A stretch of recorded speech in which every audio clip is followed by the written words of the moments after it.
nyawa seorang perempuan melayang saat sedang melakukan filler. Perempuan tersebut bertujuan mau mengubah bentuk badannya karena termakan sindiran oleh salah seorang followernya di media sosial. Sebenarnya, apa melakukan filler ini satu hal yang sangat-sangat riskan untuk dilakukan? Bagaimana filler ini bisa masuk ke pembuluh darah yang ada di tubuh perempuan ini dan menyebabkan dia merasakan kesakitan luar biasa? Simak video ini sampai habis.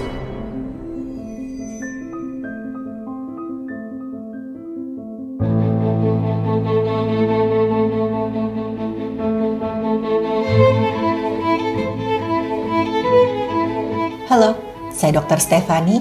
Saya seorang dokter spesialis forensik dan saya melihat apa yang tidak semua orang lihat.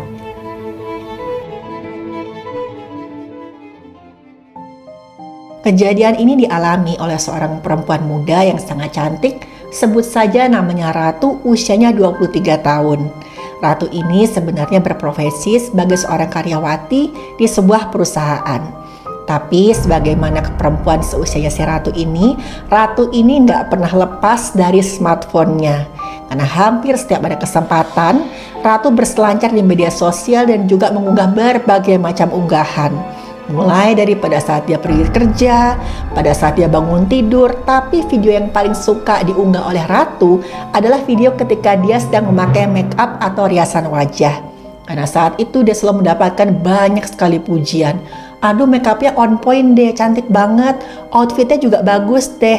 Dan itu membuat Ratu ketagihan pujian di media sosial. Setiap kali Ratu ini mengunggah video-video atau foto semacam itu, otomatis yang namanya kolom komentar itu banyak sekali laki-laki yang memuji kecantikannya Ratu. Karena pada dasarnya Ratu ini juga cantik. Ya bisa dikatakan Ratu ini merasa dia tuh sudah punya popularitas di akun media sosialnya. Tapi yang namanya media sosial bukan namanya medsos kalau tidak ada haters atau pembenci. Nah, beberapa kali si Ratu ini juga mendapatkan komentar jelek yang mengejek itu di kolom komentarnya. Awalnya Ratu ini gak mau ambil pusing. Sampai suatu hari ada netizen dengan akun anonim yang menyambung postingan Ratu tanpa seizin Ratu.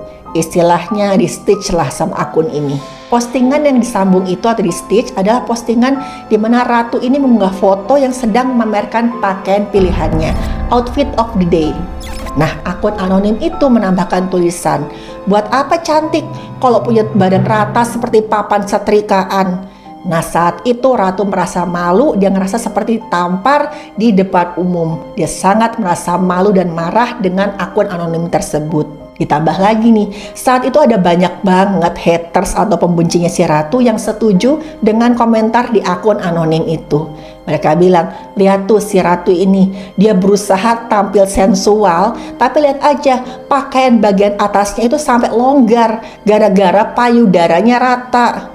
Dan banyak sekali celaan serupa yang ditujukan oleh Ratu. Ini benar-benar membuat Ratu merasa sangat insecure karena sebenarnya sejak remaja itu Ratu merasa agak minder dengan postur tubuhnya. Memang si Ratu ini punya figur tubuh yang langsing, tapi banyak yang iri sebenarnya karena Ratu ini termasuk perempuan yang beruntung di mana dia bisa makan sebanyak-banyaknya tapi ya tubuhnya segitu-segitu aja. Orang bilang bawaannya langsing. Walaupun banyak yang memuji Ratu soal ini, tapi sebenarnya Ratu itu merasa minder. Apalagi setiap kali dia menggunakan baju yang agak terbuka. Karena tadi ukuran badannya tadi kok dia ngerasa nggak seseksi orang-orang lain.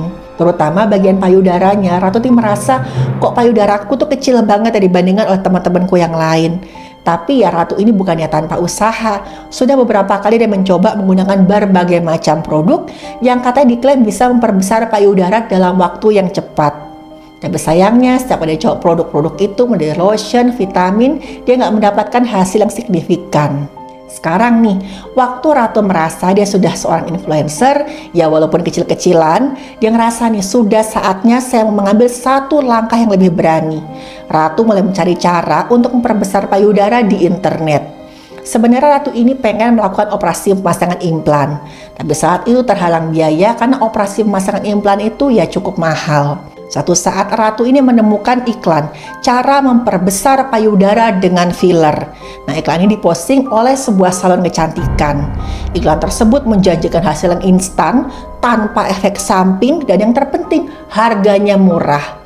Sebenarnya ini agak mencurigakan ya. Tapi saat itu bukannya curiga, Ratu malah kegirangan karena dia merasa nih ini adalah solusi dari masalahnya. Tanpa pikir panjang, Ratu langsung menghubungi salon kecantikan tersebut. Ratu janjian untuk bertemu dengan pemilik salon itu, sebut saja namanya Erika, seorang perempuan berusia 40 tahun. Waktu akhirnya Ratu sama Erika ketemu di lokasi di salon kecantikan tersebut, Erika bilang kalau dia itu sudah ikut kursus suntik filler dan punya sertifikatnya.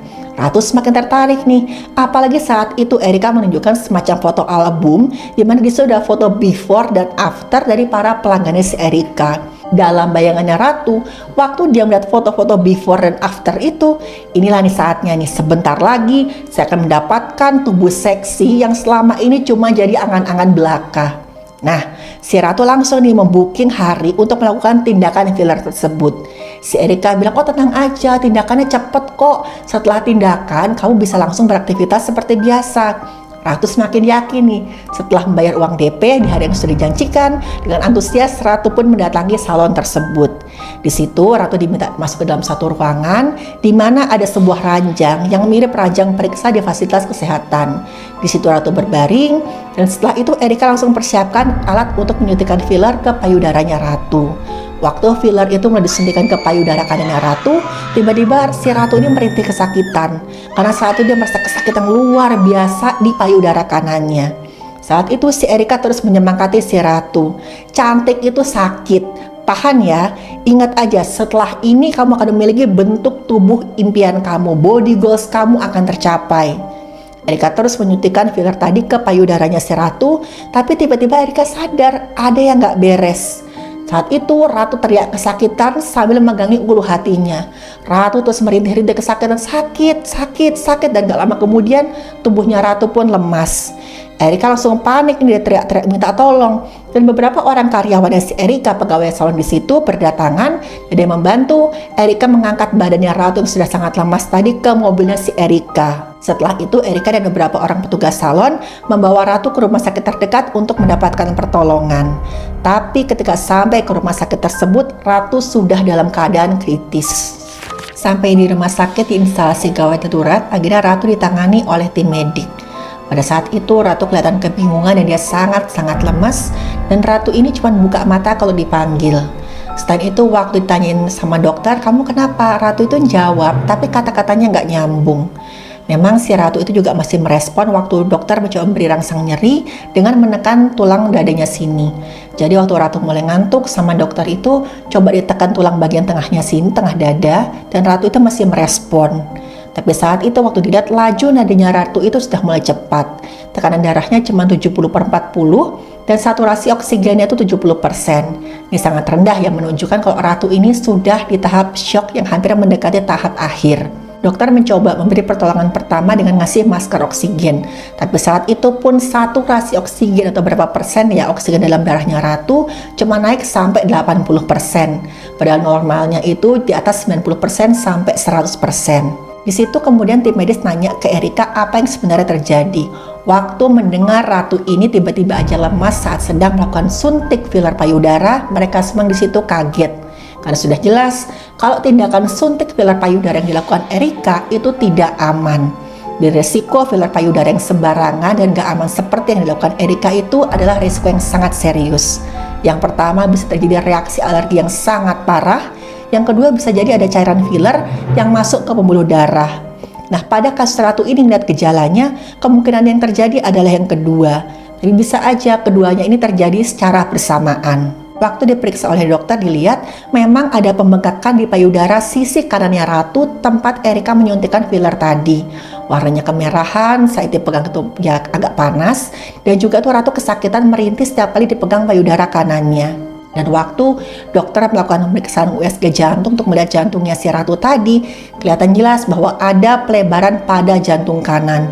Ini menunjukkan bahwa darah dari jantung kanan yang keluar dari jantung itu akan mengalir ke paru-paru, itu seperti ada tahanan, ada yang nyumbat. Ini ada apa nih? Nah, saat itu kondisi Ratu menurun dengan cepat. Sebelum dokter bisa melakukan tindakan apa-apa, saat itu kondisi Ratu langsung ngedrop dengan sangat-sangat cepat. Ratu mengalami henti nafas, henti jantung. Dokter beserta tim medis lainnya berusaha memberikan pertolongan medik. Tapi sayangnya saat itu nyawa Ratu sudah tidak tertolong. Ratu pun meninggal dunia. Tim medis segera menghubungi keluarganya Ratu. Keluarganya Ratu sangat marah, mereka sedih dan jelas sekali mereka tidak terima dengan kepergian Ratu. Mereka kemudian melaporkan hal ini ke pihak yang berwenang. Dari hasil pemeriksaan dokter diduga kuat memang Ratu ini mengalami emboli paru-paru. Emboli itu adalah satu keadaan di mana ada benda asing, entah itu lemak, filler atau udara yang tanpa sengaja masuk ke dalam pembuluh darah setelah dilakukan penyuntikan filler payudara tadi. Nah, keadaan ini bisa disebabkan kalau suntikan filler itu dilakukan secara nggak tepat. Bahan filler itu masuk ke dalam pembuluh darah, baik secara langsung atau bisa juga meresap ke pembuluh darah yang berdekatan dengan tempat suntikan tadi. Nah, kalau bahan ini masuk ke dalam pembuluh darah, misalkan masuk ke pembuluh nadi atau arteri, bisa mengakibatkan sumbatan di organ-organ vital atau kulit, menyebabkan kematian jaringan. Nah, teman-teman mungkin pernah dengar ya, orang yang melakukan suntikan filler payudara sembarangan, tiba-tiba aja payudaranya itu iritasi berat sampai jaringannya membusuk dan harus diangkat. Ini disebabkan sumbatan filler di pembuluh nadi itu tersumbat sehingga jaringan payudara itu nggak mendapat suplai oksigen dan makanan. Lama-kelamaan jaringannya kemudian mati mengalami nekrosis atau kematian jaringan. Kalau sudah begini, satu-satunya ya pilihan terapi adalah mengangkat jaringan yang sudah mati tersebut. Karena kalau enggak itu bisa meluas, infeksi dan nyawanya bisa terancam. Sedangkan kalau bahan filler ini masuk ke pembuluh nadi balik atau vena, efeknya bisa jauh lebih mengerikan.